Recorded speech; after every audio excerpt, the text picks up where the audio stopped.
안녕하세요. 저는 50대 아줌마입니다. 저는 아들을 하나 낳고 이혼한 지 벌써 20년이 지났어요. 저는 아들을 생각해서라도 어떻게든 결혼 생활을 유지하고 싶었지만 도저히 남편과는 같이 살 수가 없었어요. 저는 어릴 때 부모님이 두 분 다 일찍 돌아가셔서 할머니 손에 자랐습니다. 제가 국민학교에 들어가기도 전에 할머니마저 돌아가셨고 저는 친척집을 전전하고 다녔어요. 나중에는 외삼촌이 기숙사가 있는 공장을 소개해줘서 공장에 들어가 먹고 자며 돈을 벌었습니다. 사실 제가 살아온 과거를 이야기하면 사람들이 다들 저를 안쓰럽게 생각해요. 부모도 없이 어린애가 친척집을 전전하며 눈칫밥을 먹으며 컸으니 얼마나 고생이 많았냐고요. 하지만 저는 굉장히 긍정적인 편이에요. 아주 어릴 때는 사실 시골에서 할머니 손에만 자랐기 때문에 꼭 엄마 아빠가 있어야 하는 건지도 몰랐어요. 더군다나 할머니께서 저를 금이야 오기야 귀하게 키워주셨기에 크게 고생하지 않고 자랐습니다. 할머니께서 돌아가시고 나서 친척집 여기저기 돌아다닐 때는 물론 눈칫밥도 먹고 마음 상하는 일도 자주 있었지만 그럴 때마다 마음 쓰지 않고 훌훌 털어버렸어요. 사실 제가 친자식도 아닌데 외삼촌이랑 이모들이 제가 고등학교 졸업할 때까지 키워줬으면 그분들도 할 만큼 하신 거죠. 남의 집에서 살면서 그 정도 눈칫밥도 안 먹고 살면 제가 염치가 없는 거라고 생각하는 편이 차라리 마음이 편했습니다. 저는 우여곡절이 있었던 인생에 비해 친구도 많고 재미있게 학창시절을 보냈어요. 공부는 하지 않았지만 그래도 사고 한 번 안 치고 잘 컸습니다. 공장에 가서도 일도 잘하고 언니들에게 귀여움받으며 잘 지냈어요. 남편이 저를 처음 만났을 때 철부지 부잣집 아가씨인 줄 알았다는 걸 보면 제가 살아온 세월에 비해 많이 철부지 같아 보이기는 했었나 봐요. 저는 20대 때 남편을 만나 화끈하게 연애하고 결혼했습니다. 그런데 결혼은 연애와 좀 다르더군요. 화끈했던 연애는 결혼하자마자 시들하게 식어버렸어요. 이런 이야기하기 좀 부끄럽지만 남편과는 나이트에서 만났습니다. 반짝이는 조명 아래서 같이 춤도 추고 어두운 스테이지 아래에서 술도 먹다 보니 어느새 취해서 둘이 불이 붙어버렸죠. 남편과의 연애는 롤러코스터 같았습니다. 하루는 너무 죽이 잘 맞아서 신나게 놀았는데 바로 다음 날은 서로 뭐가 그렇게 뒤틀리는지 죽일 듯 싸웠습니다. 그때는 철이 없어서 그게 사랑인 줄 알았어요. 제가 남편을 많이 좋아하긴 했지만 결혼 생각은 전혀 없었습니다. 사실 제가 부모도 없고 가진 것도 없다 보니 남자라도 좀 제대로 된 남자를 만나고 싶었어요. 그런데 남편은 직업도 도무지 뭘 하는지 모르겠고 매일 술이나 먹고 허름하게 돌아다니는데 영 별 볼 일 없어 보였거든요. 거기다가 허세는 또 있어서 비싼 옷만 입고 비싼 음식만 먹고 다니면서 돈을 펑펑 썼어요. 남편이 가장 마음에 들지 않았던 건 주변에 여자가 너무 많았다는 겁니다. 그런 점 때문에 매일 싸우다 보니 이 남자랑은 대충 연애나 좀 하다가 헤어질 생각이었어요. 그런데 하늘도 무심하시지 새파란 처녀가 덜컥 임신을 하게 된 거예요. 지금은 어떨지 모르겠지만 제가 20대 때만 해도 결혼 안 한 처녀가 임신했다고 하면 세상이 발칵 뒤집히는 줄 알았어요. 안 그래도 부모님도 일찍 돌아가셔서 고아로 자란 데다가 공장에서 일하는 공순이었는데 애까지 임신했다고 하면 남자 쪽 부모님께서 뭐라고 생각하실지 뻔했죠. 저는 당시 남자친구였던 남편에게 펑펑 울면서 임신했다고 말했어요. 남편과 오래 만날 생각이 아니었는데 일이 이렇게 되어버렸으니 저도 너무 속상해서요. 남편도 놀라긴 마찬가지였습니다. 남편은 곤란하다는 듯 머리를 헝클었어요. 에이, 난 이제 아버지한테 죽었네. 할 수 없지. 그냥 결혼하자. 영화에나 나오는 감동적인 고백을 바란 건 아니지만 세상에 이런 프로포즈가 또 있을까요? 애가 생겼으니 할 수 없이 결혼하자네요. 저는 애만 아니었으면 절대 그 자리에서 결혼을 승낙하고 싶지 않았어요. 하지만 어쩌겠어요. 상황이 이렇게 되어버렸으니 제가 한 일에 책임을 져야 했죠. 저와 남편은 곧장 시아버지께 인사를 드리러 갔습니다. 알고 보니 남편도 어머니가 일찍 돌아가셔서 시아버지께서 일찍부터 혼자 쉬었다고 하더라고요. 남편이 중학교에 입학했을 때 어머니께서 돌아가셔서 시아버지께서 교복 셔츠까지 빨아다 다려줬다고 하더군요. 그런데 놀라운 사실이 한 가지 더 있었습니다. 남편은 제가 생각했던 별 볼 일 없는 남자가 아니었더라고요. 남편을 따라간 시댁은 마치 대궐 같았습니다. 남편이 서울 토박이라는 건 알고 있었지만 서울 중심부의 떡하니 대궐 같은 전원주택에 살고 있을 줄은 몰랐어요. 거기다가 집에 일하는 아줌마가 2분이나 있었어요. 청소나 빨래 같은 집안일을 해주시는 분 따로, 식사 준비만 해주시는 분 따로 있었습니다. 저는 태어나 처음 들어와 보는 2층 저택에 놀라 여기저기 구경하느라 눈을 떼질 못했습니다. 와, 집이 왜 이렇게 좋아? 당신 부잣집 아들이었어? 내가 말 안 했나? 우리 집 사업계 크게 한다고. 그러니까 우리 아버지한테 잘 보여. 겉보기엔 좀 무서워 보여도 잘만 보이면 자다가 또 떡이 생긴다니까. 시아버지는 시할아버지께 물려받은 작은 공장을 키워 현재 꽤 큰 규모의 의류회사를 운영 중이시더군요. 동남아 쪽에도 공장이 있을 정도로 사업을 크게 하신대요. 저는 너무 속물 같아 보일 수 있지만 사실 너무 좋았어요. 너무 좋아서 남편의 말을 들은 순간 입이 다물어지질 않았습니다. 저는 배를 슬쩍 문질렀어요. 바로 몇 분 전까지 제 인생을 통째로 뒤흔들어 혼란스럽게 했던 뱃속 아이가 복덩이일 줄은 꿈에도 몰랐으니까요. 캄캄했던 제 인생에도 이제 좀 봄날이 찾아오나 싶었습니다. 하지만 기쁨도 잠시 걱정이 되긴 했습니다. 이런 대단한 집안에서 저 같은 아이를 좋아하실까 싶어서요. 더군다나 거실에 혼자 앉아 계시는 시아버지와 눈이 딱 마주쳤는데 순간 저는 너무 무서웠습니다. 역시 사업을 하시는 분이라 그런지 눈빛도 매섭고 카리스마가 느껴지더라고요. 매섭게 저를 노려보시던 시아버지는 제가 긴장한 얼굴로 쭈뼛거리니 순간 표정이 변하시더군요. 그러더니 저에게 얼른 자리에 앉으라고 하셨습니다. 아이고, 몸도 성치 않을 텐데 뭘 그렇게 멀뚱히 서 있어? 얼른 자리에 앉아라. 남편 말대로 겉보기엔 차갑고 무서워 보였지만 무뚝뚝한 얼굴로 저를 챙겨주시려는 모습이 다정하게 느껴졌습니다. 저는 아버지가 없어서 그런지 시아버지를 처음 봤을 때부터 이상하게 좋았어요. 시아버지가 무서워서 바짝 얼어서도 왠지 잘 보이고 싶었습니다. 멀쩡하게 생긴 게 왜 우리 아들 같은 못난 놈을 만나 인생을 꼬았대? 암튼 너도 이제 우리 집안 사람이니 편하게 아버지라고 불러. 배 나오기 전에 얼른 결혼 날짜 잡고.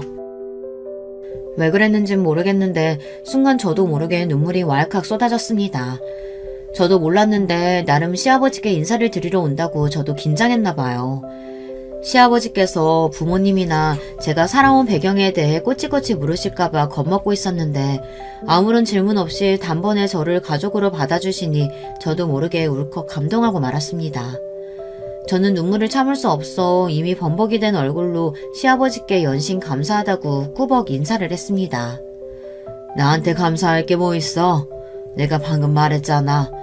내 아들 같은 놈 만나서 네 인생이 꼬인 거라고. 내가 미안해서라도 너한테 잘해줄 테니까 너는 건강하게 출산할 생각만 해. 아버지는 왜 자꾸 나 같은 놈 만나서 고생한다 그래. 내가 뭐가 어때서. 인물 좋지 집안 좋지 어디 하나 빠지는 게 없구만. 그리고 얘는 부모도 없는 고아에다가 고졸 공순이야. 내가 데리고 살아주면 얘 입장에서 고마운 거지. 시아버지께 받은 감동이 남편의 말 한마디에 와사삭 부서지려고 할 때쯤 시아버지께서 자리에서 벌떡 일어나시더니 남편의 머리통을 세게 쥐어박았습니다. 저는 순간 눈물이 쏙 들어갔어요.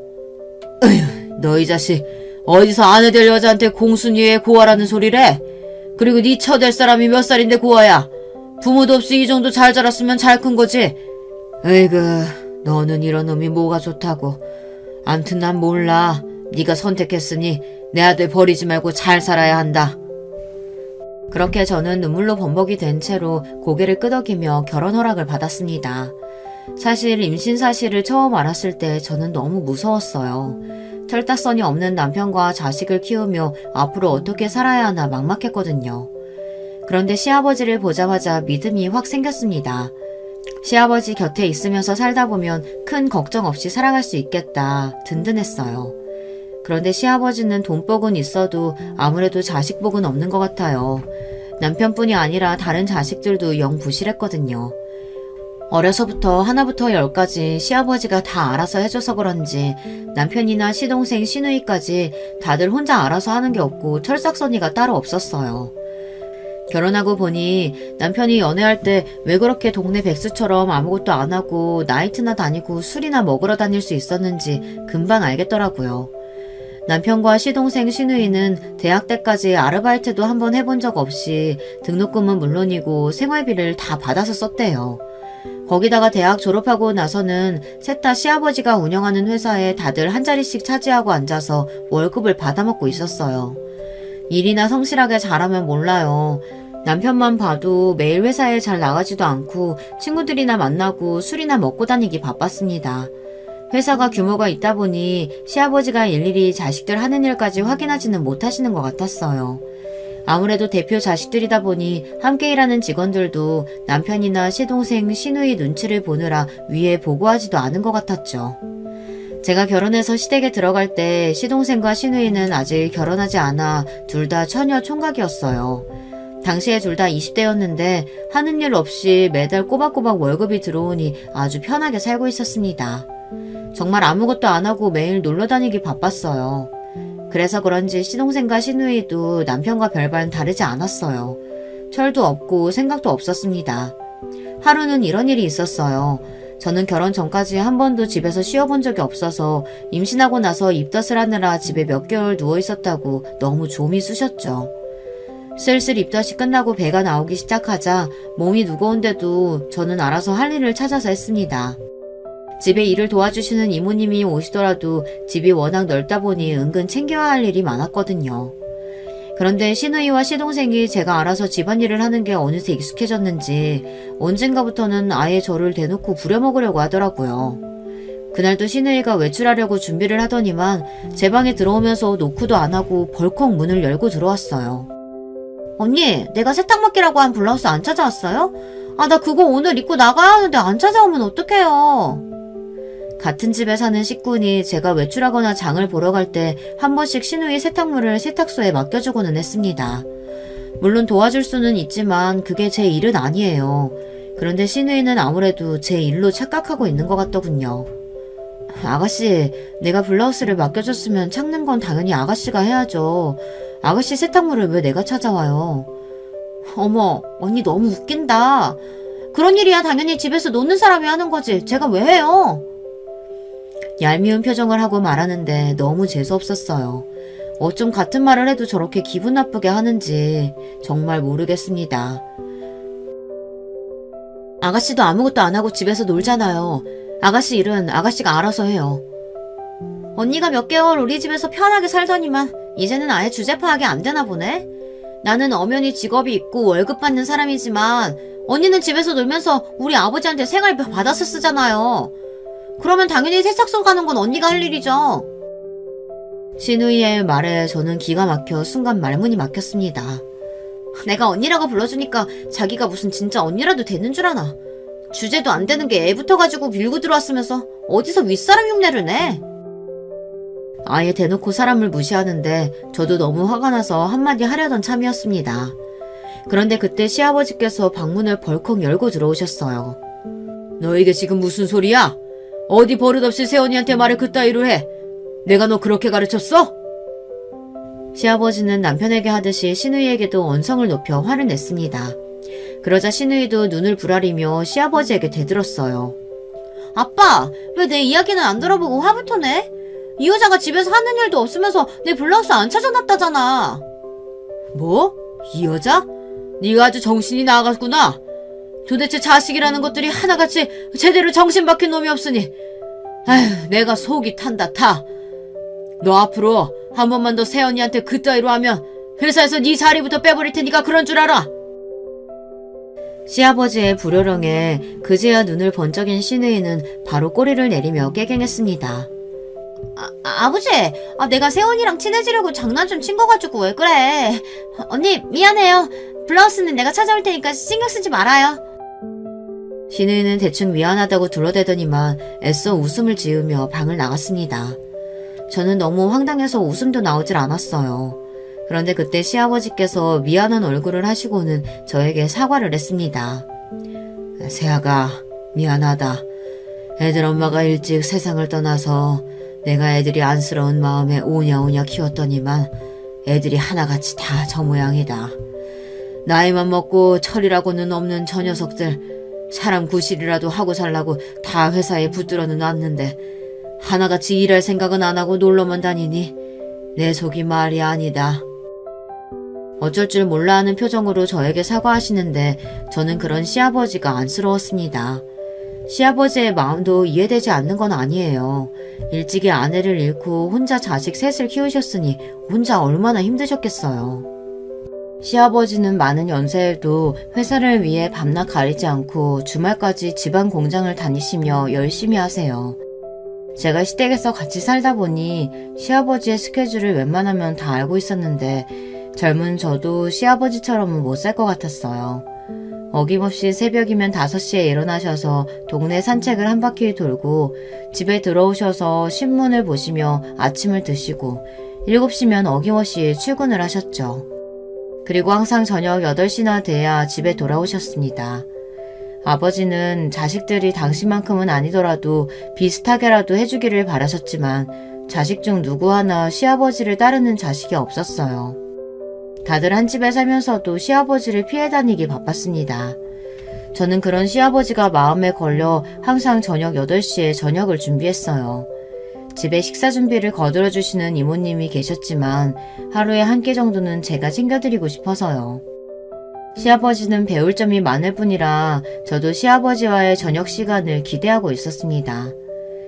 당시에 저는 하루 종일 혼자 집에서 애만 보느라 지쳐있을 때라 저에게는 시아버지와의 대화가 유일하게 위로가 되고는 했거든요. 특히나 제가 말하지 않아도 제 속을 꿰뚫어보고 계신 것 같았어요. 늦은 시간 집에 오셔서도 식사를 하는 내내 저에게 하루 있었던 일을 묻고 불편한 일은 없는지 안부를 묻고는 하셨죠. 집에서 애랑 둘만 지내기 적적할 텐데 일하고 싶으면 공장으로 출근해. 공장 직원한테 이야기해서 자리 하나 내어주라고 할 테니까. 시아버지는 연세도 많으신 분이 젊은 사람들의 마음을 잘 아시는 것 같았어요.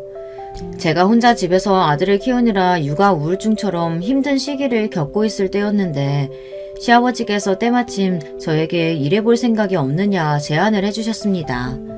저는 그 순간 남편과 시동생 시누이가 왜 그렇게 철도 없고 제멋대로인지 조금은 이해할 수 있을 것 같았어요.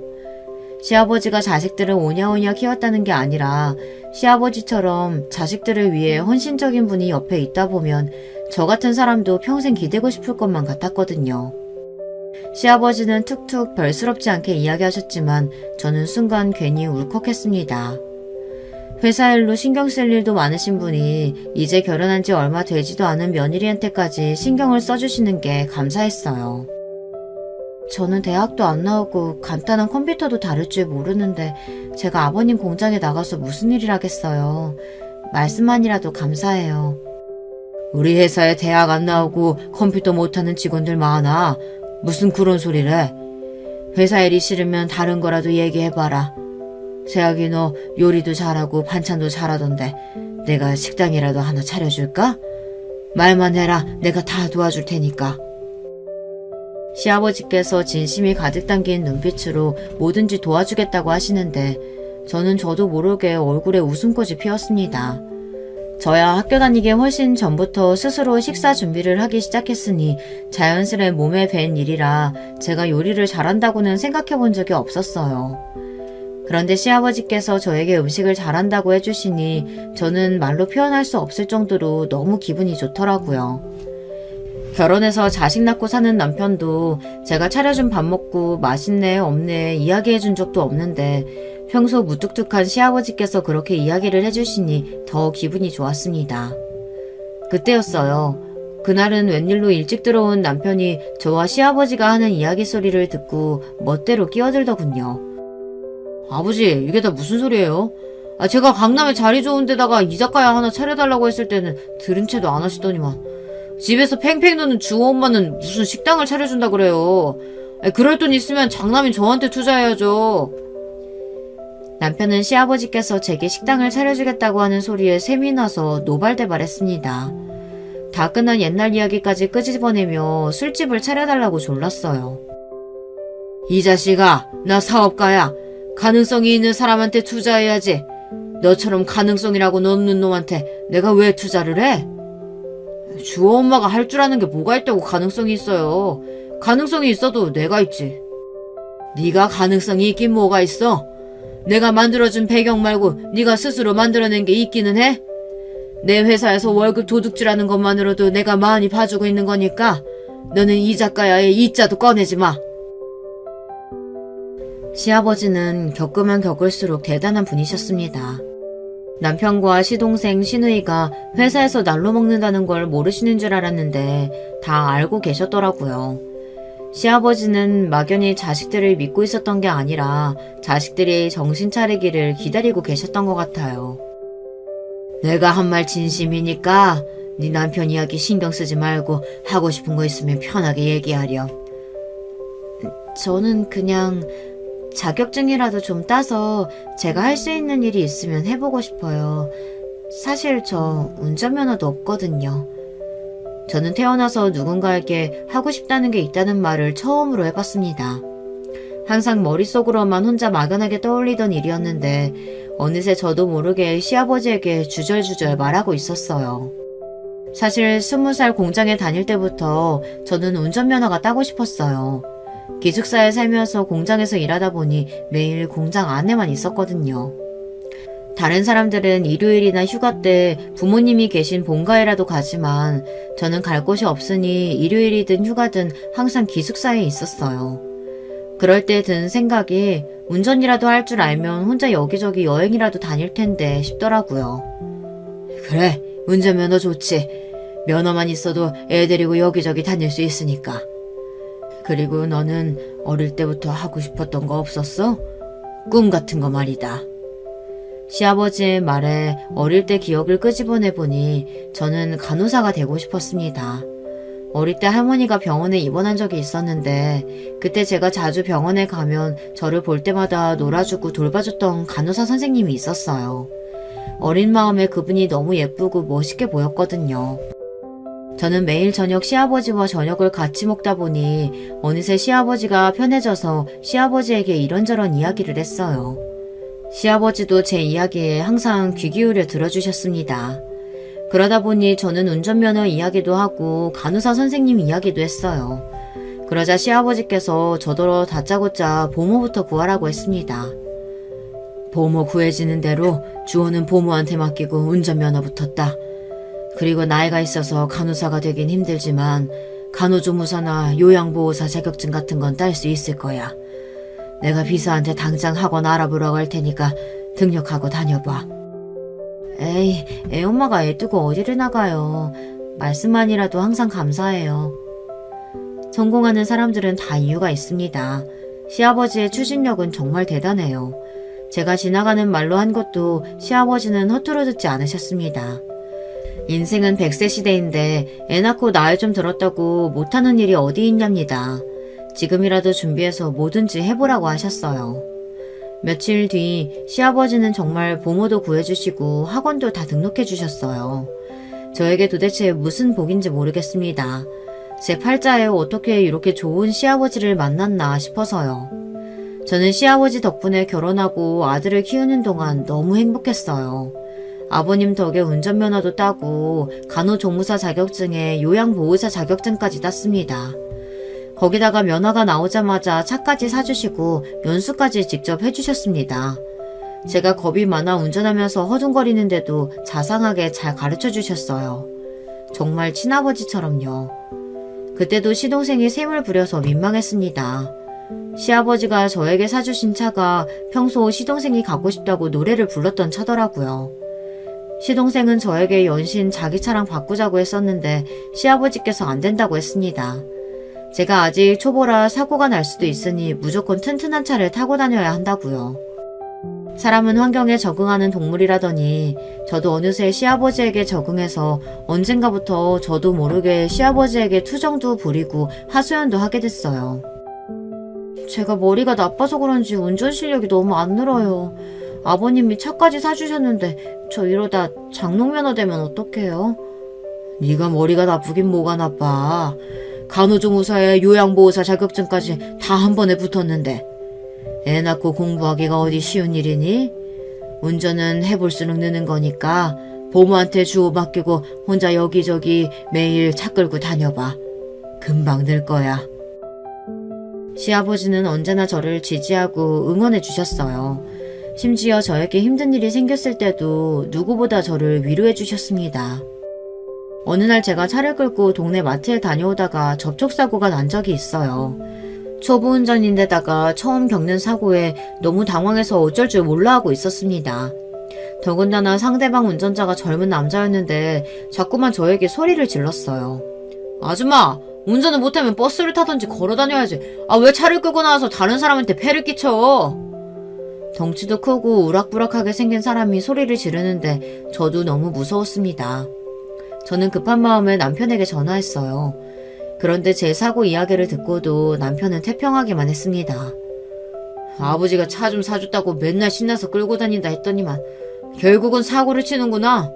그러게 실력도 안 되면서 왜 자꾸 차를 끌고 나가서 여기저기 민폐를 만들고 다녀. 그리고 사고 났으면 보험회사에 전화해야지. 왜 나한테 전화를 해? 모르는 남자한테 받은 서름에 속상해서 남편에게 연락을 한 건데 남편은 모르는 남자와 똑같은 소리를 해댔습니다. 사고 이야기는 제대로 듣지도 않고 저더러 왜 괜히 차를 끌고 나가 민폐를 부리냐입니다. 저는 아무리 봐도 제 잘못으로 난 사고는 아닌 것 같은데 다들 저에게 잘못했다고 하니 정말 제 잘못 같았습니다. 저는 바로 보험사에 전화했어요. 그리고 잠시 뒤 믿기지 않는 일이 벌어졌습니다. 보험사와 함께 시아버지가 도착했어요. 시아버지께서 들어주신 보험이다 보니 제 사고가 등록되자마자 시아버지 비서에게 연락이 갔나 봐요. 이야기를 듣고 제가 걱정되셨던 시아버지는 곧바로 달려오셨습니다. 시아버지는 저를 보자마자 다친 곳은 없냐고 물어보시고 비서에게 바로 사고 수습을 시켰어요. 저는 그대로 시아버지 차를 타고 집으로 돌아왔습니다. 저는 남편과 모르는 남자 때문에 상처받았던 마음이 단숨에 치료되는 것 같았습니다. 남편과 결혼하고 함께 한 이불 덮으며 사는 동안 남편과 결혼한 걸 매일 밤 후회했습니다. 하지만 시아버지만 생각하면 마치 제 인생의 은인 같다는 생각이 들었어요. 시아버지가 아니었다면 진작 남편과 헤어졌을 테니까요. 그런데 그 행복은 그리 길지 않았습니다. 하나를 얻으면 하나를 잃게 되는 게 이치인지 시아버지와 사이가 좋아질수록 남편과는 점점 더 사이가 틀어졌어요. 사실 결혼하고 나서부터 남편과의 사이는 냉랭했습니다. 결혼 전에도 워낙 밖으로만 돌던 사람이었는데 결혼하고 나서도 영 집에 마음을 못 붙였어요.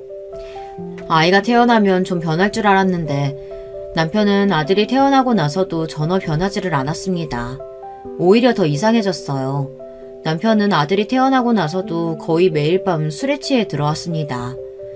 다른 아빠들은 술에 취해 들어와도 아이가 보고 싶다고 자는 애를 깨우고 입이라도 맞춘다고 하던데 제 남편은 일절 그런 게 없었어요. 자기란 판박이인 아들이 예쁘지도 않는 건지 전혀 관심이 없었습니다. 심지어 아들이 새벽에 잠투정이라도 하면 아빠라는 인간이 말도 못하는 아기한테 소리를 질렀어요. 아이씨, 애새끼가 도대체 누굴 닮아서 저렇게 매일 징징거려. 당신은 애가 오면 빨리 데리고 나가든지 젖을 물리든지 해지. 왜 그렇게 울게 내버려 두는 건데? 아기니까 울고 잠투정도 하는 거지.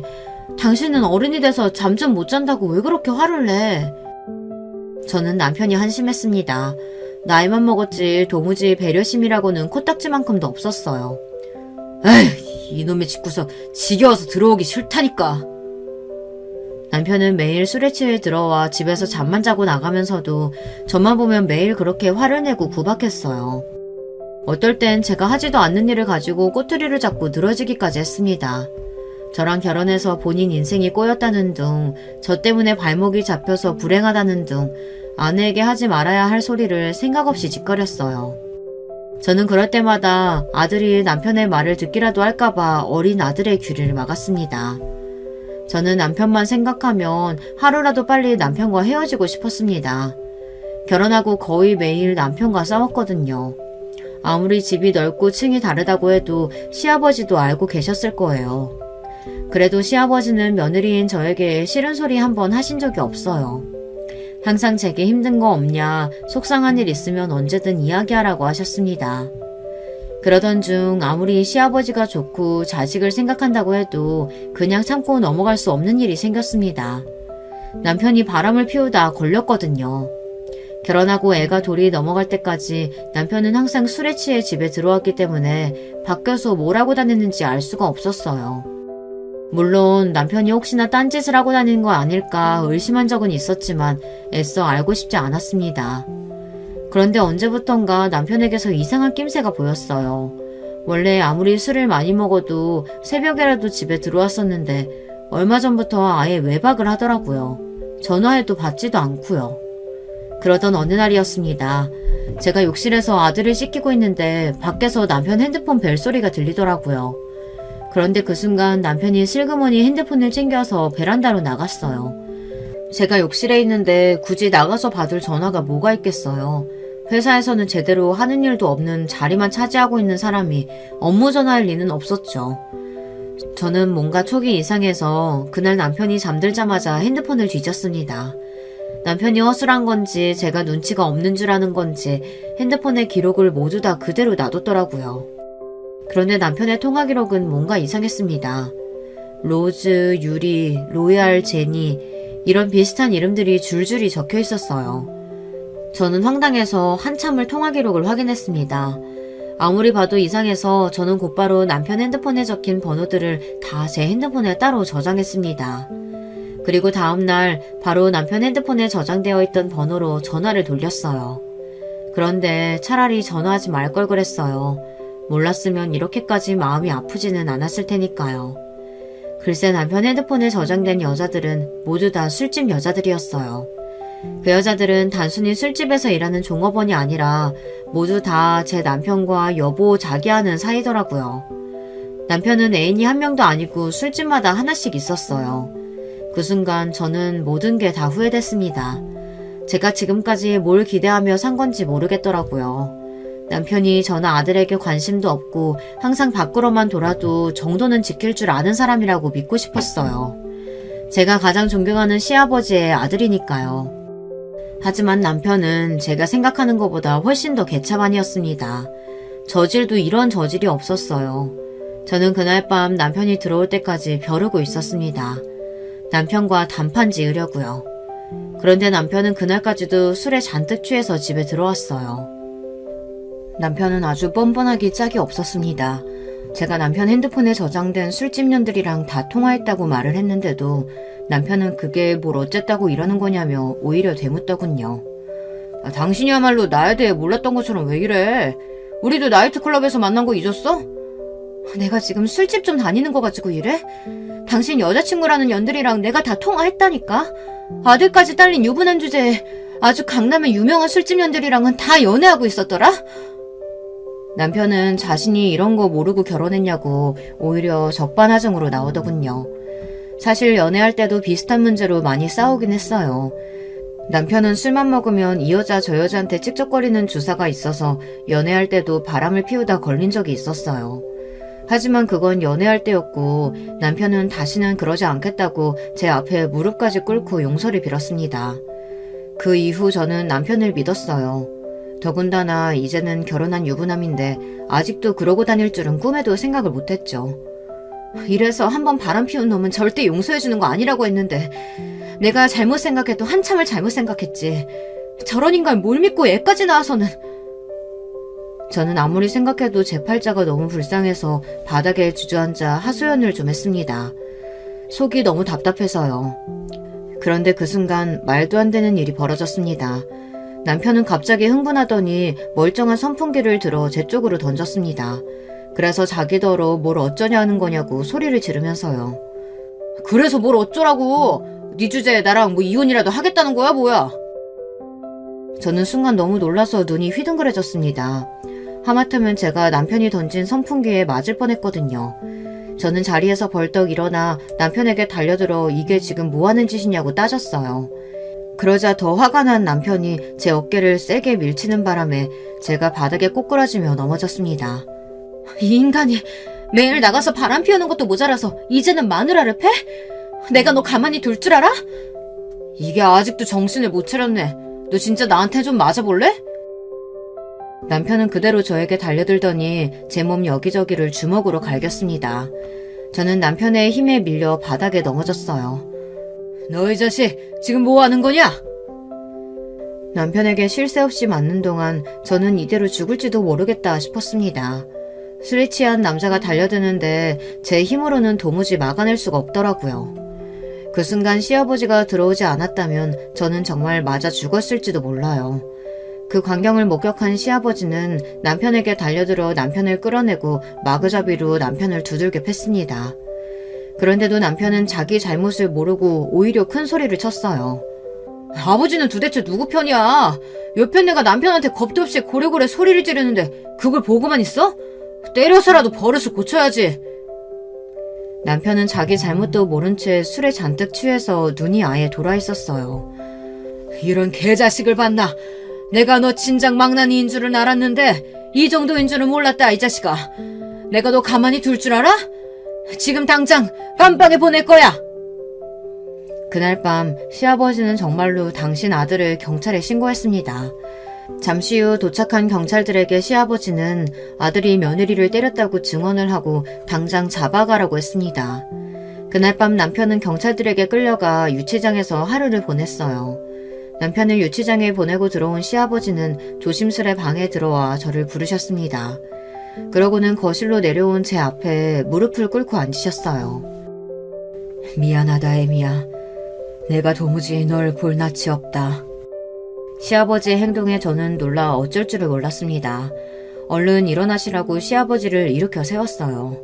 그런데도 시아버지는 바닥에 주저앉은 채 일어날 생각을 안 하셨어요.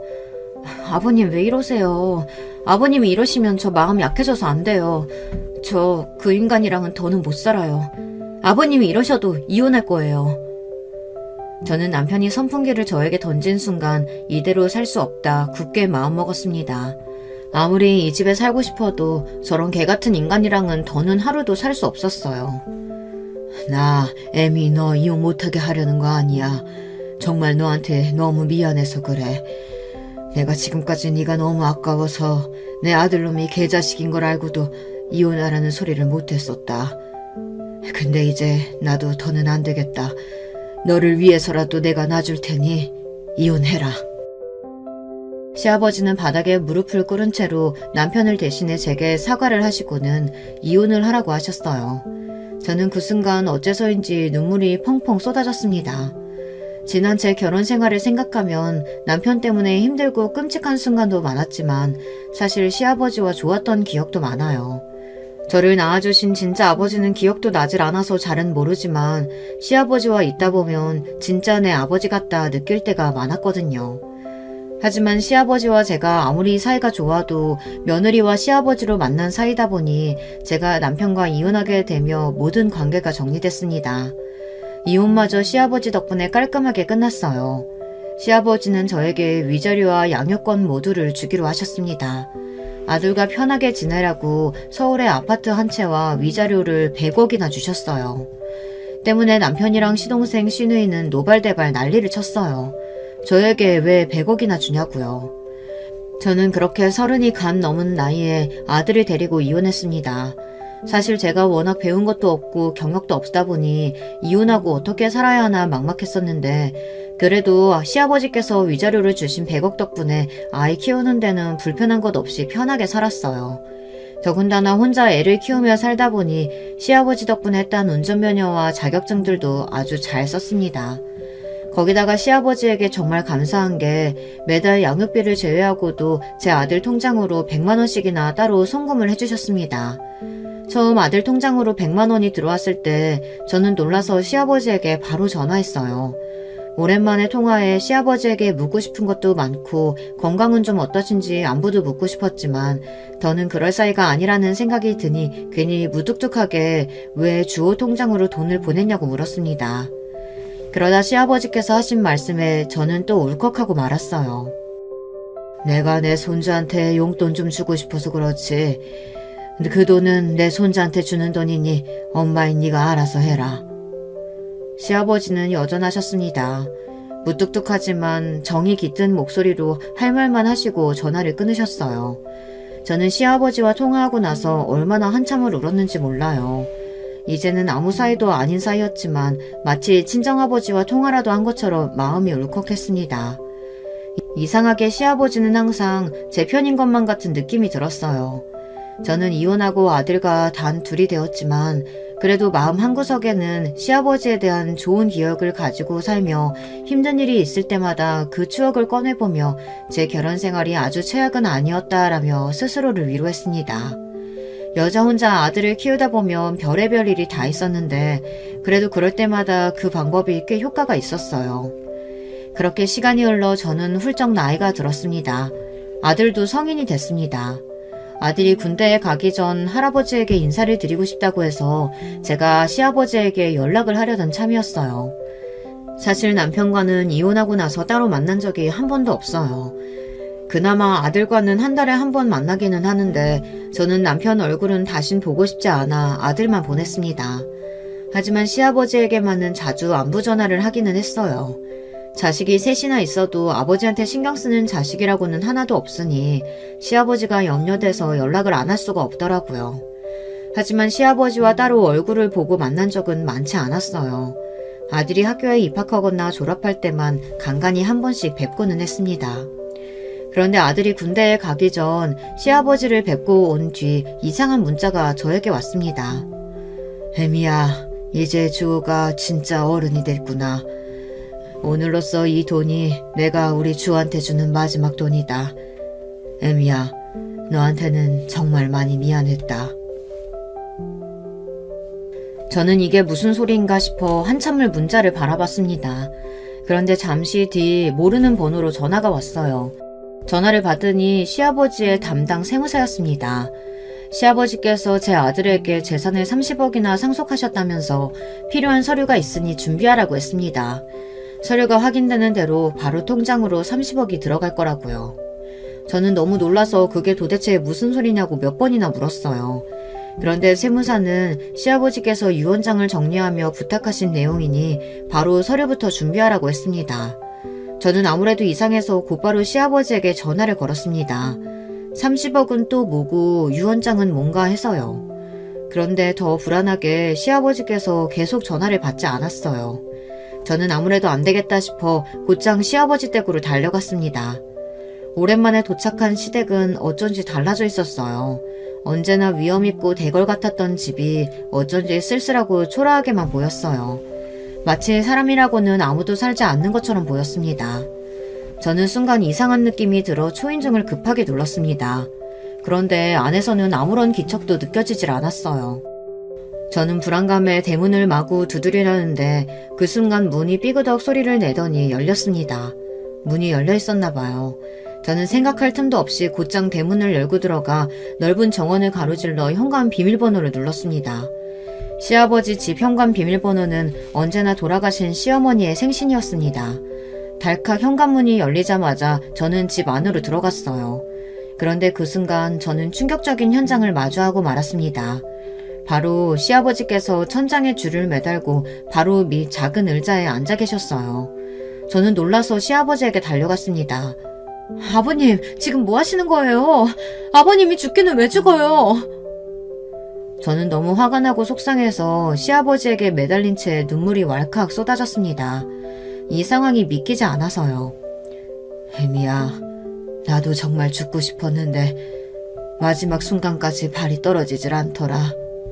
분명 네가 주호한테 30억 상속했다는 소리 들으면 놀라서 찾아올 텐데 나의 못난 마지막 모습을 네가 본다고 생각하니 마음이 너무 아파서 발을 뗄 수가 없었어. 시아버지는 세상을 등지려던 마지막 순간까지도 제 걱정을 하느라 마지막 끈을 놓지 못하셨답니다. 저는 진심으로 다행이라고 생각했어요. 제가 시아버지를 먼저 발견해서요. 잘했어요, 아버님. 정말 잘했어요. 제 생각해서라도 절대 나쁜 생각하시면 안 돼요. 저는 펑펑 눈물을 쏟으며 시아버지를 와라 껴안았습니다. 그날 이후 저에게는 많은 일이 있었어요. 정말로 30억이 통장으로 들어왔습니다. 시아버지의 돈이 저에게 들어왔으니 전남편과 시동생, 시누이들은 난리가 났습니다. 평소 시아버지에겐 관심도 없던 인간들이 그 사실을 알자마자 시아버지를 찾아왔더라고요. 아버지 미쳤어? 드디어 노망이라도 난 거야? 이혼해서 남남인데 그 여자가 뭐라고 그 여자한테 30억을 줘? 시누이는 들어오자마자 자기 아버지 얼굴도 제대로 보지 않고 소리부터 질러댔어요. 어머, 오랜만이네. 다들 잘 지냈어요? 저는 주방에서 나와 반갑게 인사했습니다. 제 등장에 전남편과 시누이, 시동생은 놀라 금방이라도 눈동자가 굴러떨어질 것 같았어요. 당신이 왜 여기 있어? 지금 내 집에서 뭐 하는 거야? 뭐 하긴, 당신도 알잖아. 아버님이 내 음식 좋아하시는 거. 나 오늘부로 아버님께 고용돼서 앞으로 이 집에서 일하기로 했어. 뭐야? 이 예편네가 도대체 무슨 꿍꿍이야? 남편은 금방이라도 제게 달려들 것처럼 눈을 부라렸습니다. 무슨 꿍꿍이는 당신 나 간호조무사 자격증에 요양보호사 자격증까지 있는 거 잊었어? 앞으로는 내가 아버님 모시니까 그런 줄 알아. 아버지 이게 다 무슨 소리예요? 뭐라고 말 좀 해보세요. 정말 저 여자 이 집에 들어온 거예요? 이 여자라니 앞으로 정 실장이라고 불러라. 지금 이 순간부터 정 실장이 내 담당 비서니까 깍듯하게 모셔. 안 그러면 내 남은 재산 다 정 실장이랑 내 손주한테 주고 죽을 거니까. 시아버지의 선전포고에 전남편과 시누이, 시동생은 어안이 벙벙한 표정으로 어쩔 줄 몰라 했어요. 화가 나서 얼굴이 붉어지더니만 재산 이야기를 듣자마자 입술을 꽉 깨물더군요. 역시 속물들은 달랐어요. 다들 시아버지가 물려주신 30억 때문에 제가 이 집에 들어왔다고 생각들을 하겠지만 절대 돈 때문에 제가 시아버지 곁에 있겠다 마음먹은 건 아니에요. 바로 얼마 전 세상을 등지려던 시아버지를 제가 말렸을 때 시아버지께서 제게 하신 이야기가 있었어요. 내가 이 나이까지 일만 하면서 악착같이 살았는데 글쎄 내가 우울증이란다. 제가 남편과 이혼하고 아들과 이 집을 나가고 나자 시아버지도 혼자가 되셨대요. 남편은 시아버지가 자신을 유치장에 넣었다는 걸 빌미로 화를 내며 시아버지께 술집을 차려달라고 난리를 쳤대요. 시아버지는 당연히 거절했고 그 핑계로 남편은 집을 나가더니 웬 술집 여자랑 살림을 차렸답니다. 그 여자랑도 얼마 살지 못하고 헤어졌지만 그때 이후로 회사 일에는 일절 신경도 안 쓰고 여전히 개처럼 산대요. 시동생과 시누이도 결혼해서 분가했답니다. 그 이후 20년 동안 시아버지는 이 큰 집에 내내 혼자 사신 거예요. 자식들은 한 번도 들여다보지 않고요. 시아버지는 집에 들어올 때마다 마음이 헛헛하고 힘들었지만 애써 꾹 참았대요. 힘들고 외로운 마음을 극복하기 위해 언제나처럼 일만 하시면서 바쁘게 사셨는데 어느 날 공황장애가 왔답니다. 혼자는 엘리베이터도 못 타고 비행기도 못 탈 정도로 힘들었었대요. 그래서 약을 한두 가지 먹었는데 언제부터는 잠도 못 자고 매일 혼자 뜬 눈으로 밤을 지새우셨답니다. 그러다가 우울증까지 걸리신 거예요. 자식 중 누구도 시아버지의 병을 모른답니다. 사실 저도 남편과 이혼하고 유일하게 마음이 쓰였던 게 바로 시아버지예요. 부모 없이 자란 저를 친자식처럼 보듬어 주시고 남편과 이혼 후에도 저를 아껴주셨으니까요. 시아버지와는 며느리와 시아버지 간의 관계를 떠나 인간 대 인간으로서의 정과 의리가 남아있었습니다. 생판 남을 위해 보호사로 일하느니 시아버지가 돌아가실 때까지 곁에서 제가 힘이 되어드리고 도와드리는 게 저에게는 더 뜻깊은 일이 될 것 같았어요. 시아버지께서 저에게 해주신 것처럼요. 그래서 저는 아들이 제대할 때까지는 우선 이 집에 왔다 갔다 드나들면서 시아버지를 돌보기로 했습니다. 보호사이자 비서로서요. 전 시아버지와 함께 지낸 지 이제 1년이 좀 넘었습니다. 시아버지는 아직도 저에게 언제든 떠나고 싶으면 떠나도 된다고 하세요. 하지만 저는 아닙니다. 지금까지 주변 사람들의 시선이나 말 한마디에 항상 휘둘리며 살았지만 지금부터는 그러지 않을 거예요. 지금까지 저의 이야기를 들어주셔서 감사합니다.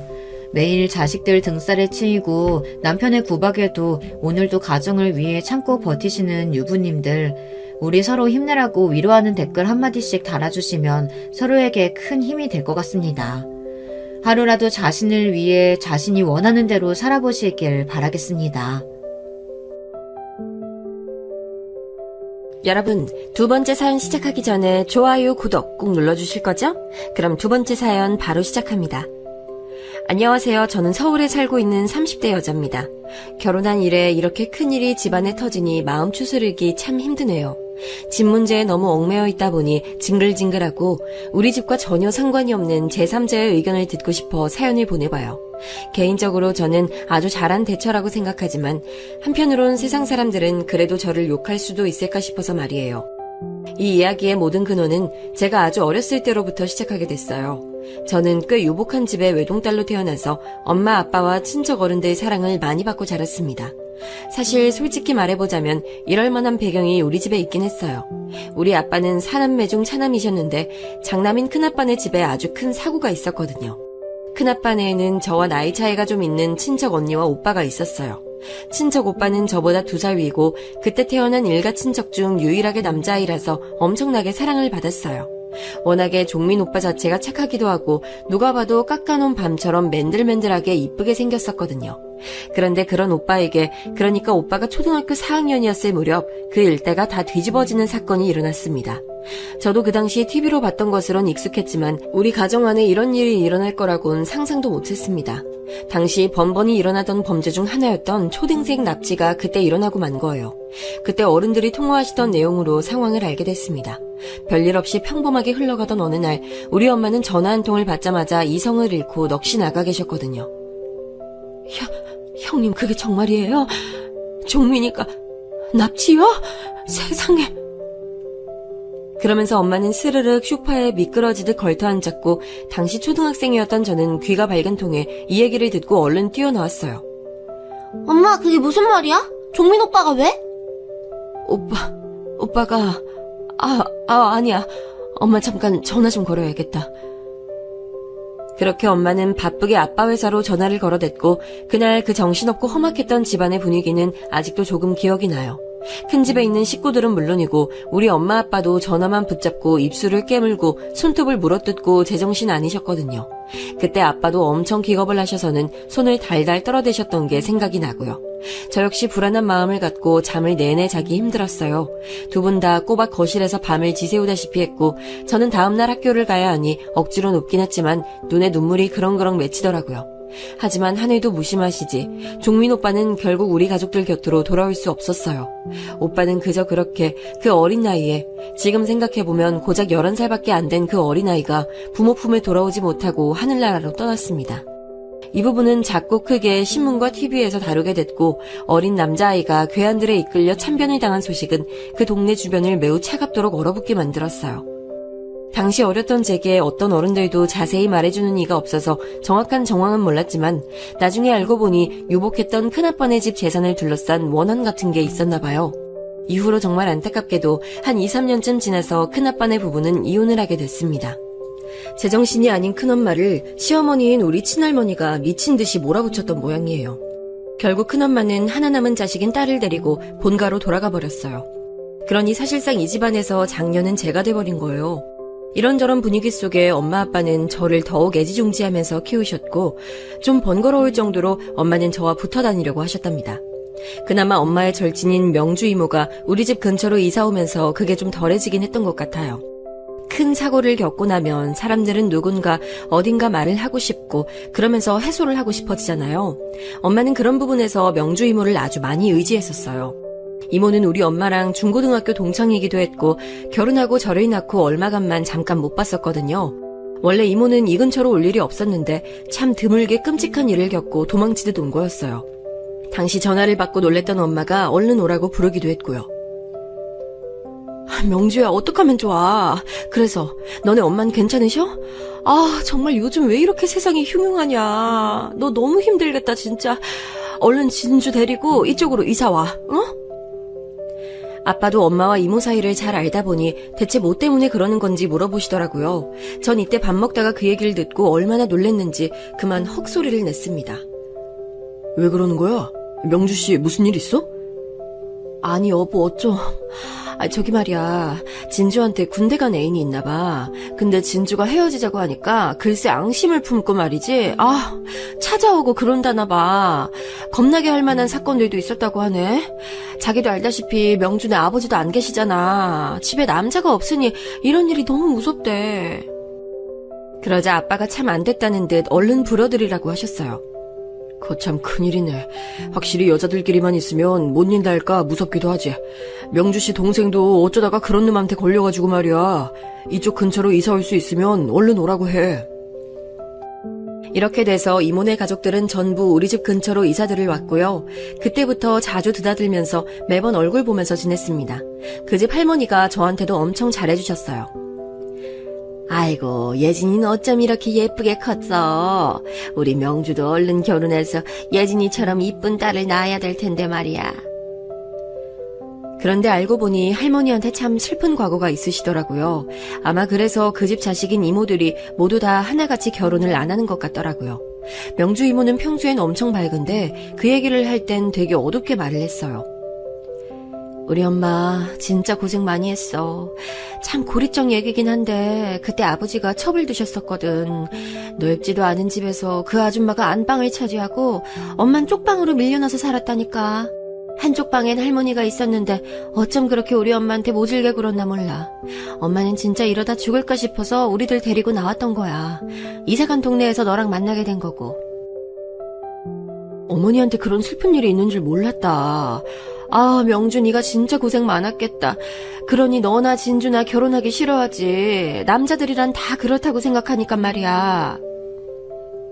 그런데 이때 이모가 우리 엄마한테 쓱 덧붙였던 말을 생각해보면 그땐 몰랐는데 왜 지금 떠올려보면 이렇게 쎄하고 기분 나쁜지 모르겠어요. 생각해보면 그때라도 우리 엄마는 명주 이모와 인연을 끊었어야 했나 싶어요.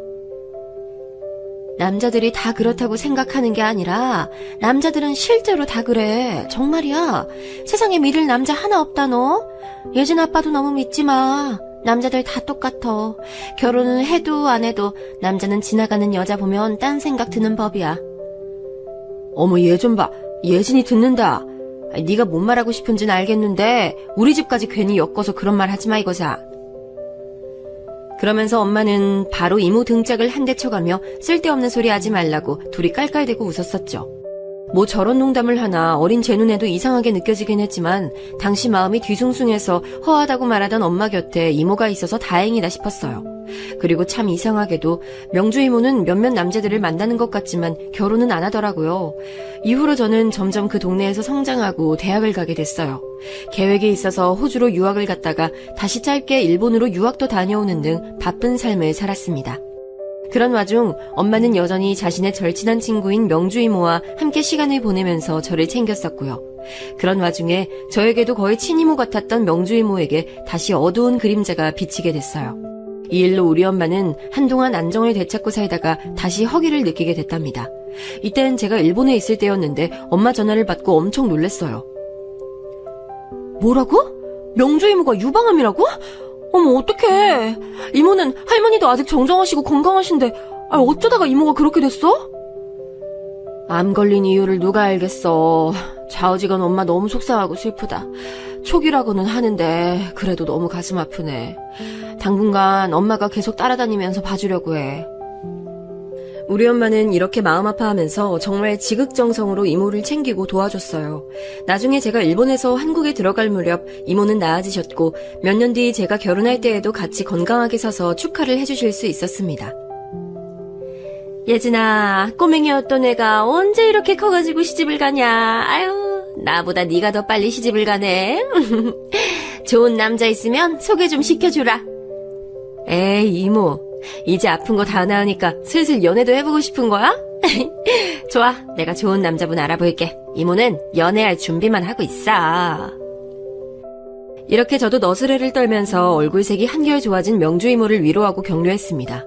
이후로 제 삶은 매우 바빴어요. 결혼하기 전에도 바빴지만 결혼하고 나니 해외 출장이 잦은 남편을 따라다니면서 임신 준비도 쉽지 않고 너무 정신없더라고요. 게다가 제가 결혼해서 집을 떠나게 되니 우리 엄마는 더더욱 허전하다고 하셨고 말이에요. 그런 와중 남편으로부터 갑작스러운 내용을 듣게 됐어요. 20대부터 해외를 오가면서 이런저런 생활들을 꿈꿔오긴 했지만 결혼 후에 이런 제안을 들으니 좀 고민이 됐어요. 여보, 5년 정도는 일본 쪽에 가 있어야 할 것 같아. 원래 일본 아니면 독일 쪽으로 얘기가 나왔는데 아무래도 나는 그나마 일본이 나을 것 같아서. 당신은 어떻게 생각해? 이렇게 갑자기 결정이 난 거야? 그전엔 해외로 나가게 되는 일은 없을 것 같다더니 너무 갑작스럽다. 어머니 아버님도 괜찮다고 하셔? 사실 이런 얘기를 우리가 양가 어른들을 생각하면서 한다고 해도 회사에서 결정을 내린 것이라 더 어쩔 수가 없었어요.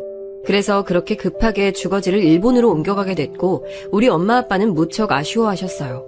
일본에서 아기를 낳고 키우고 외국인으로 살아가는 몇 년간 정말 가슴에 사무칠 정도로 엄마가 보고 싶어지더라고요.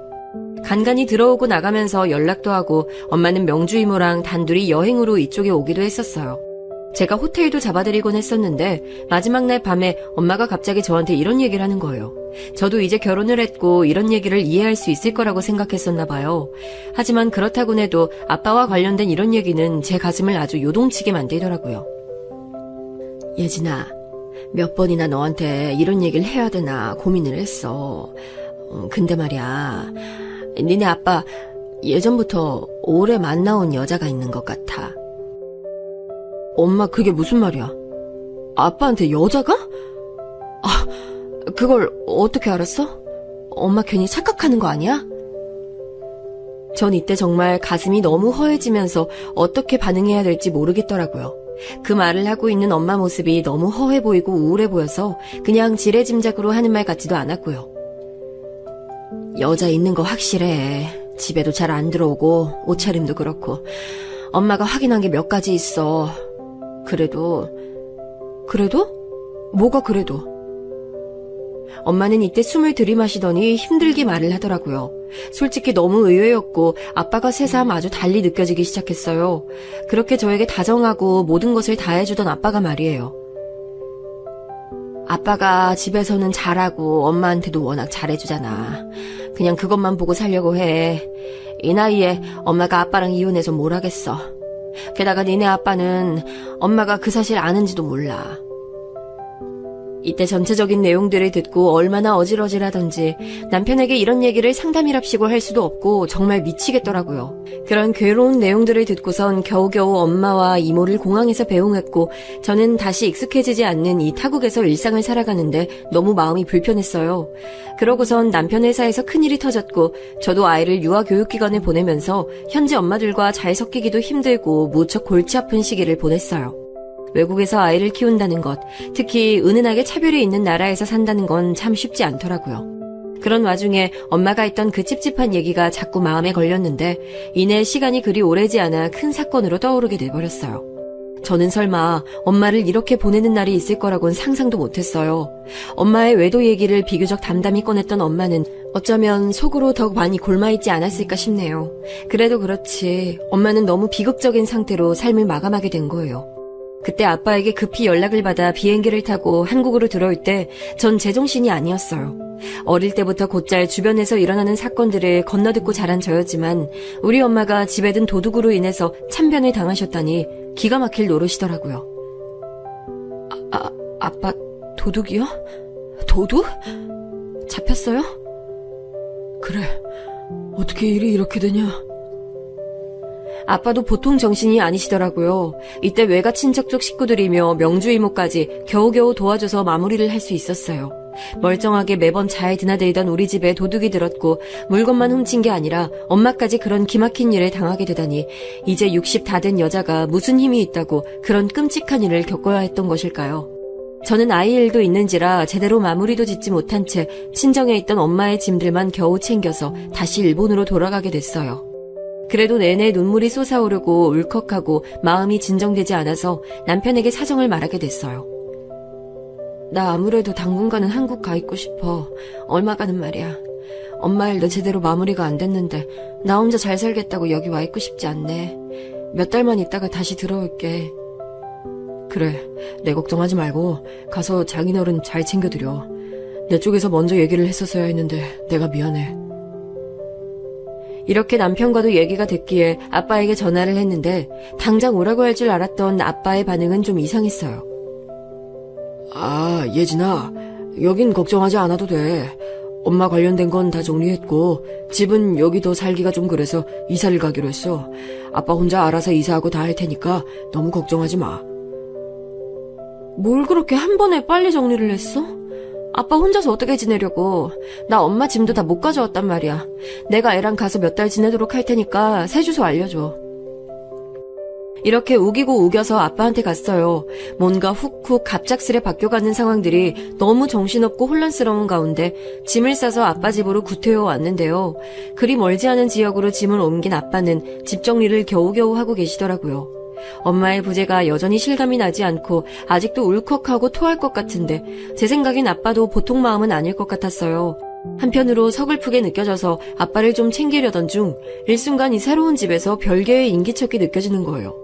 혹시 고모들이라도 왔나 아니면 이삿짐 센터 사람이라도 온 건가 싶어서 안을 들여다봤는데 거기서 수건들을 챙겨서 갖고 나오는 한 여자분과 순간적으로 눈이 마주친 거예요. 이때 저는 너무 놀라서 들고 있던 가방을 땅에 떨궈 버렸어요. 명주 이모? 이모가 이모는 여기 왜요? 아, 예진아. 그래. 예진이 너 온다는 얘기 장원 씨한테, 아니. 아빠한테 듣긴 했는데. 이게 대체 무슨 일인 건지 이모는 제 앞에 되게 멋쩍은 표정을 하고 서 있더군요. 엄마도 없이 혼자 된 아빠의 새 집에 왜 생뚱맞게 퍼즐 맞추기 마냥 명주 이모가 들어와 있는 거냐고요. 게다가 순간적으로 절 거슬리게 한 건 이모가 우리 아빠를 이름으로 불렀다는 거예요. 발 뒤꿈치부터 머리 꼭대기까지 순간적으로 소름이 쫙 타고 올라왔어요. 이모가 왜 이 집에 와 계세요? 저는 번복해서 몇 번이나 물을 수밖에 없었어요. 일단 이모는 마구 당황한 표정을 짓더니 엄마 짐을 옮기는 걸 도와주러 왔다고 하면서 허둥지둥 나가시더라고요. 그런데 저도 나이가 이쯤 되니까 왠지 모를 안 좋은 느낌이 훅 들어오면서 자꾸 흐린 눈으로 보게 되는 거예요. 친자매처럼 어쩌면 친이모들보다 더 가까이 지냈던 명주 이모인데 대체 이게 뭔 일인가? 왜 우리 아빠 집에 와서 저렇게 살림살이들을 챙겨주고 있는 건지 너무 거슬렸어요. 대충 봐도 이건 뭔가를 너무 얼버무리는 느낌이더라고요. 그러고 아빠에게 곧장 물었더니 아빠는 머리를 한창 긁적이고 얼굴이 벌개지는 듯 하더니 이내 있을 수 없는 소리를 제게 하시는 거예요. 이제 충격은 좀 그만 받았으면 싶은데 말이에요. 그래서 내가 너 보고 아니 어차피 언젠간 알려야 하니까 그래 곧 얘기는 해야 했으니까 말이야. 저기 말이다. 아빠가 명주 이모랑 같이 지내기로 했어. 이 말에 저는 정말 기절할 듯 놀라서 목소리가 막 뒤집혀지더라고요. 아빠 알아듣게 좀 설명해봐. 명주 이모가 여기서? 왜? 글쎄 그렇게 됐어. 어른들 일이야. 예진이 너는 아무것도 걱정할 게 없어. 엄마 일도 아빠가 다 정리할 테니까. 애까지 뭐하러 데리고 나와서 고생하냐. 정사방도 기다릴 테니까 얼른 데리고 다시 일본 들어가. 저는 도저히 납득할 수 없었어요. 일반적으로 보통의 자녀들이라면 이런 일을 당한 상태에서 어떻게 그냥 지켜볼 수가 있을까요? 도저히 안 되겠어서 저는 끝끝내 아빠에게 방을 달라 했고 아빠는 답답하다며 몇 주만 있다고 가라고 한사코 강조하시는 거예요. 그러면서도 딸인 저와 손주가 있는 이 집에 매번 늦게 들어오시기도 하고 어딘가를 갔다 오시는 것 같았어요. 저한텐 명주 이모랑 같이 살 예정이라 했으니 분명 이모를 만나는 거였겠죠. 아빠, 나 진짜 머리가 너무 어지러워. 이게 뭔 일이야? 아빠 지금 명주 이모 만나러 다니는 거 맞지? 그러자 아빠는 비로소 이때 심호흡을 하더니 제 눈은 쳐다보지도 않고 등을 돌린 채로 어렵게 말을 꺼내더군요. 듣고 제 귀를 의심할 수밖에 없었어요. 그래. 그리고 말이야, 우리 혼인신고도 했어. 아빠! 제정신이야? 아빠는 저의 이런 기절할 듯한 반응을 보고도 계속 하루빨리 일본에 돌아가라는 말만 반복할 뿐이었어요. 전 절대로 돌아가지 않겠다고 했지만 어쩔 수 없이 등 떠밀려 들어가야 했어요. 왜냐하면 이 무렵 엄마인 제가 너무 아이를 못 챙기고 넋이 나가 있어서 그랬는지 애가 여기저기 아프고 자꾸 자기 아빠가 보고 싶다고 울어대는 거예요. 심지어 밤에 열이 나서 응급실도 가고 정말 기진맥진해서 죽겠더군요. 발이 도통 떨어지지 않았지만 그래도 엄마니까 괜찮아진 아들을 데리고 다시 일본으로 들어갔습니다. 모든 사정을 듣게 된 남편도 기가 막혔는지 마땅히 대꾸를 못하고 있던 가운데 저는 초반에 제가 엄마 짐을 어느 정도 챙겨왔던 걸 생각해서 다시 그것들을 꺼내봤어요. 저랑 잠깐 마주친 이후로 얼굴을 감춰버리고 몰래 아빠를 만나고 있던 명주 이모며 당당히 혼인신고를 했다는 거짓말 같은 얘기를 하는 아빠며 아직도 세상을 떠난 게 말 같지도 않게 느껴지는 엄마의 이런 소지품들을 보니 머리가 터지겠더라고요. 대충 집어온 옷가지들이나 물건들, 그리고 엄마의 책이나 노트들 몇 권들이 있었는데 훌훌 넘겨보는 동안 엄마의 글씨들도 선명하게 보여져서 가슴이 저렸어요. 그런데 엄마가 써둔 다이어리 안에 순간적으로 눈에 확 띄는 내용들이 있었습니다. 그 내용을 보고 가슴이 저미듯 아파와서 숨을 쉴 수가 없었어요. 왜 진즉 이걸 확인하고 아빠한테 가지 않았던 걸까요? 다이어리 안에는 눈으로 보고도 받아들이지 못할 아빠와 명주 이모 관계에 대해 상세히 적혀 있었어요. 무려 엄마는 그들의 관계를 알고 있었던 거예요. 제가 알기 훨씬 전부터 말이에요. 언제쯤부터 이걸 알았는지 모르겠지만요. 그 내용을 일부 옮겨봅니다. 땡땡년 땡월 땡일. 다그치는 내 앞에서 명주 편을 드는 남편을 보고 나는 반 미치기 직전이었다. 어떻게 내 앞에서 명주 편을 들고 명주를 감싸 안을 수 있는 걸까? 얼마간 남편에게 여자가 있다는 느낌이 있었고 그 사실을 명주한테 상담했었는데 그 여자가 명주였다는 걸 너무 늦게 알아버렸다. 명주는 내 상담 내용을 듣고 한사코 내 남편이 그런 사람일 리 없다고 하면서도 한 번 정도 흔들린 거면 봐주라는 말을 하기도 했었다. 대체 왜 그런 말을 하는 건지 이해할 수 없었다. 이 모든 게 나를 기만한 내용이었다 생각하니 참을 수가 없다. 명주에게 화내지 말라면서 막아서는 남편은 내 남편이 아니라 마치 처음부터 잊지도 않았던 명주의 남편 같았다. 여기까지 읽으면서 손이 덜덜 떨리고 입술에 마구 경련이 일어나더군요. 우리 집을 제 집처럼 드나들고 함께했던 명주 이모가 언제 어떻게 우리 아빠와 이어졌던 걸까요? 그러면서 뒤이어진 내용은 이 내용을 박박 찢어 당장 명주 이모와 아빠에게 물과 함께 뒤집어 씌우고 싶을 정도로 참혹했어요. 이 둘은 나를 비웃고 있다. 내가 그 둘 사이를 참아낼 것이란 확신이 있어 보인다. 명주도 사람같이 느껴지진 않지만 남편은 뭐란 말인가. 남편은 명주가 내 가장 친한 자매 같은 친구라는 걸 알면서 명주는 내가 남편을 얼마나 사랑했고 많은 추억이 있는 줄 알면서 그 둘은 나를 뒤로하고 연애를 하고 있었다. 둘이 언제부터 그리 되었냐는 건 차마 무서워서 물어볼 수가 없다. 그 시기에 내가 얼마나 멍청하게 그 둘을 믿고 있었는지 확인하기 두려웠다. 나는 일평생 어떤 인생을 살아왔던 걸까? 살아있지도 않은 만도 못한 인생을 살았다. 너무 힘들어서 이제 그만 쉬고 싶다. 딸 예진이를 떠올리며 살 소망을 가져보고 싶지만 그저 모든 게 허무할 뿐이다. 엄마가 이렇게 띄엄띄엄 쓴 일기는 글씨조차도 너무 괴로워 보였던 이 일기는 엄마가 돌아가시기 전 불과 2, 3일 전에 마무리된 내용이었어요. 그런 엄마가 갑작스럽게 집에 침입한 도둑으로부터 참변을 당했다니 생각해보면 아빠는 저에게 그 사건이 어떻게 경찰과 마무리가 되었으며 어떤 식으로 상황이 진행된 건지도 말해주지 않았어요. 한 가지 확실한 건 엄마가 집에서 생을 달리했다는 것이에요. 그렇다면 저는 한쪽으로밖에 생각이 기울어질 수밖에 없었고 이 부분에 대해서 아빠에게 따져 물었어요. 그러자 아빠는 더 이상 죄짓기는 싫었던 건지 그제서야 엄마의 진짜 사인에 대해서 알려주더군요. 아빠, 어떻게 인간이 그래? 내가 아는 아빠가 맞아? 아빠 미쳤어? 아빠 벌 받을 거야. 벌 받으라고. 아휴, 너랑도 무슨 얘기를 하겠냐. 그만하고 나중에 전화하자. 끊어. 아빠는 외려 제가 아빠를 피곤하게 군다는 식으로 얼른 전화를 끊어버렸고 그날 제가 밤새도록 수십 통이 넘도록 전화를 걸어댔지만 받지 않았어요. 그날 밤 저는 남편을 붙잡고 숨도 못 쉬도록 통곡을 했고 결국 빠른 비행기표를 구해서 바쁜 남편에게 아이를 맡겨두고 다시 한국으로 향했어요. 사실 학교를 가는 나이대가 아니어서 그런 행보가 가능했던 것 같아요. 이 부분에선 어쩌면 감사하게도 엄마에 대한 복수를 할 수 있도록 시기가 겨우 맞아떨어졌던 것 같고요. 저는 곧장 아빠의 집으로 향했고 역시나 그 집에는 이제 아예 당당하게 집에 들어선 명주 이모가 있더군요. 보자마자 저는 눈을 부라리며 이모에게 이 집을 나가라고 소리질렀어요. 오랜 추억을 함께 쌓아오고 나름의 정도 들었던 명주 이모는 어쩌다가 이런 꼴로 해괴망측하고 역겹게 우리 가족 틈으로 들어오게 된 걸까요?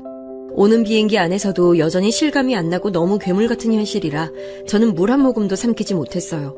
그런 제게 명주 이모는 이전에 놀라서 도망치던 모습과는 달리 아주 뻔뻔한 태도를 보이는 거예요. 말이 심하구나, 예진아. 나보고 나가라니.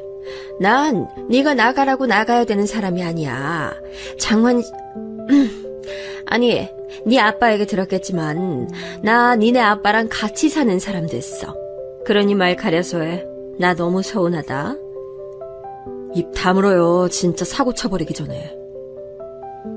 저는 이를 갈면서 으르렁대며 이모를 노려봤고 아빠는 왜 또 기어들어와서 이러냐며 제게 짜증내더군요. 예진이 너 저기 명주 씨한테 그러지 마. 아빠가 다 설명했잖아. 뭘 더 설명해야 해? 설명? 뭘 설명했어? 아빠 진짜 미쳤어? 미친 거냐고! 여기서 방방 뛰어드는 제게 아빠는 외려 더 큰 소리로 으름장을 놓는 거예요. 심지어 그 옆에 명주 이모는 거들기 시작하는 겁니다. 이러니 저러니 해도 아빠 신세 지면서 살면서 너 그렇게 막말하는 거 아니야. 어른들 일에 끼는 거 아니다. 너 지금 일본 가서 살고 있는 생활비 누가 보내주고 있는지 잊었어? 그럼 적당히 나대고 그만 돌아가. 아, 엄마 일은 이후로 잘 정리했잖아. 왜 들뜬 망아지처럼 가정도 있는 애가 자꾸 들락날락거려? 아빠, 어떻게 엄마 얘기를 그렇게 쉽게 해? 엄마가 누구 때문에 그렇게 됐는데 나 증거도 다 갖고 있어. 엄마는 아빠랑 이모 때문에 니네들 때문에 그렇게 된 거야. 뭐 가정? 웃기지 마. 아빠 가정은 이렇게 엉망진창으로 해놓고 나보고 무슨 가정을 챙기래. 그런 저를 옆에서 명주 이모는 혀를 찢찢 차가면서 안타깝다는 표정으로 쳐다보는 거예요. 예진이 너 성질 좀 죽여야 돼. 그런 성질이면 남편한테 사랑 못 받아. 이런 걸 보면 딸들은 지 엄마 꼭 닮는다니까. 나는 자식 안 낳길 정말 잘했어. 안 그래 장원 씨? 이러면서 낄낄거리고 웃는데 정말 제 앞에 악마들이 있는 것처럼 느껴졌어요. 본인이야말로 옛날에 아버지 바람 때문에 고생했다고 하면서 그걸로 피눈물 흘린 엄마 얘기를 그렇게 울며 할 땐 언제고 자기가 그런 짓거리를 하고 있는 걸까요? 전 도저히 참을 수가 없어서 씩씩거리다가 그 집에 더 있을 수도 없고 저보고 나가라고 떠밀어내는 바람에 쫓겨나듯 나왔어요. 결국엔 외가 쪽에 연락했고 제 진짜 큰이모 댁에 가서 얼마간 머무르게 됐어요. 도저히 이 꼴을 그냥 두고 볼 수 없겠더라고요. 아직도 그 둘이 나란히 있는 모습이 실감도 안 나는데 뻔뻔하게 우리 엄마 마냥 집 자리를 차지하고 있는 이모를 보니 더 피가 거꾸로 쏟는 것 같았어요. 게다가 큰이모는 제 얘기를 다 듣자마자 기절하려고 하시더라고요. 아유, 못 살아 내가. 기어이 명주 그년이 사고를 치는구나. 내가 네 엄마한테 그렇게 악을 쓰며 걔랑 어울리지 말라 했어. 어른들 말 틀린 말 하나도 없다니까. 남편이랑 친구는 만나게 하는 거 아니야. 아이 대체 명주 걔를 뭘 믿고. 아유 어떡해 진짜. 네 엄마 불쌍해서 어떡해.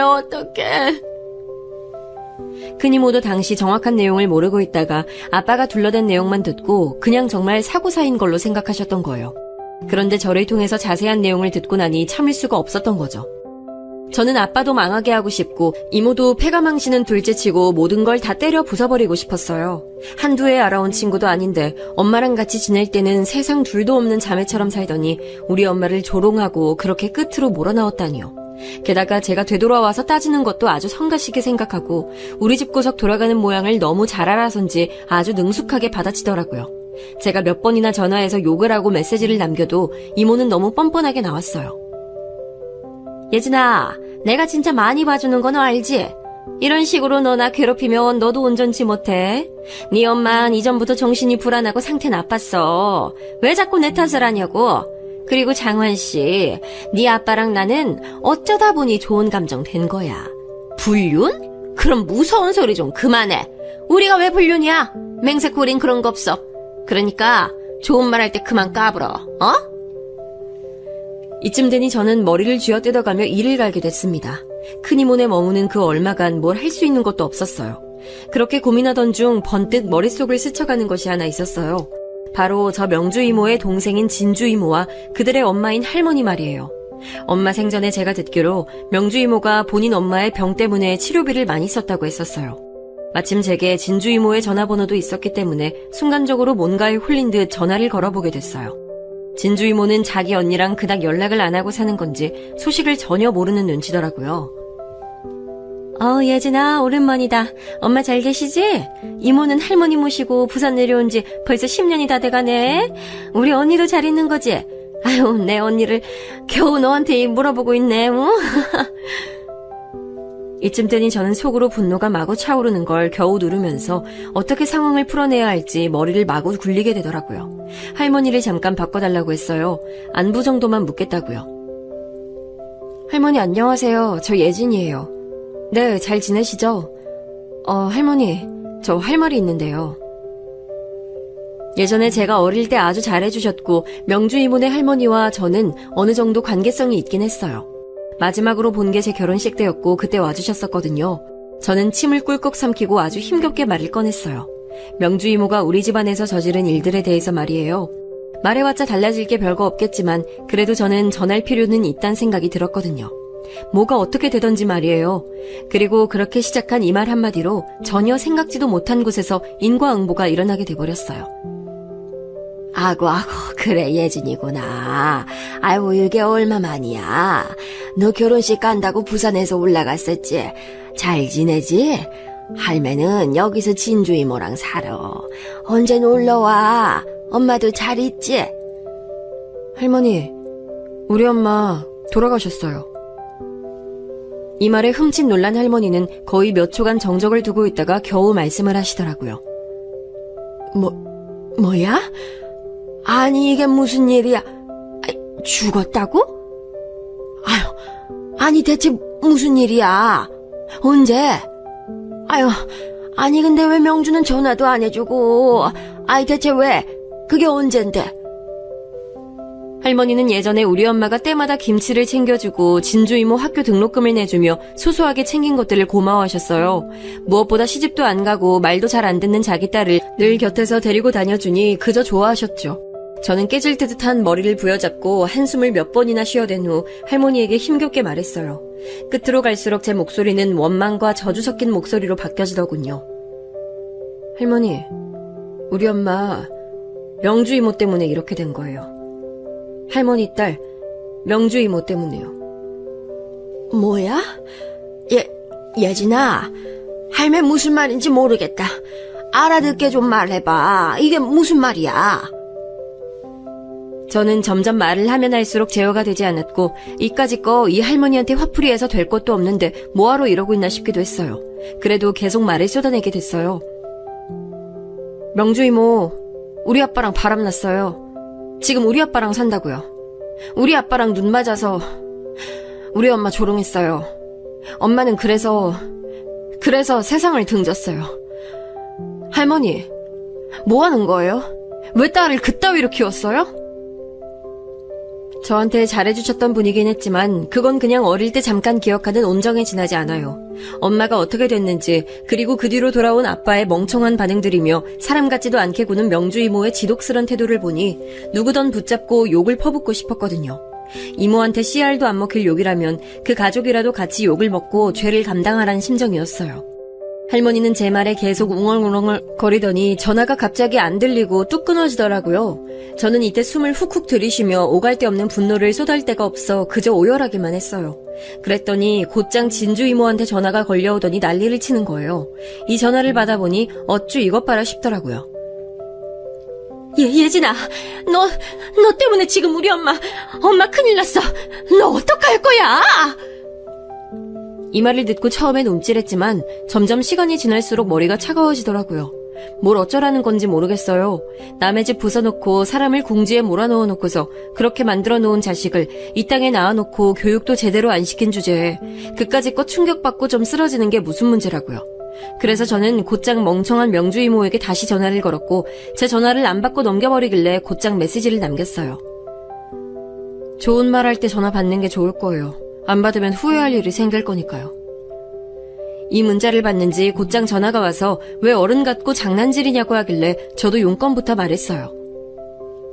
이모네 엄마 쓰러지셨다는데요? 뭐야?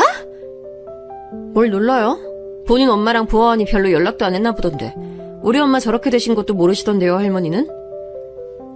그러자 명주 이모는 목소리가 바뀌며 제게 바로 날석에 쏘아붙이더라고요.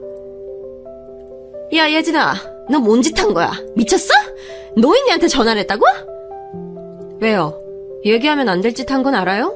할머니 지금 쓰러졌다던데 가보는 게 좋지 않겠어요?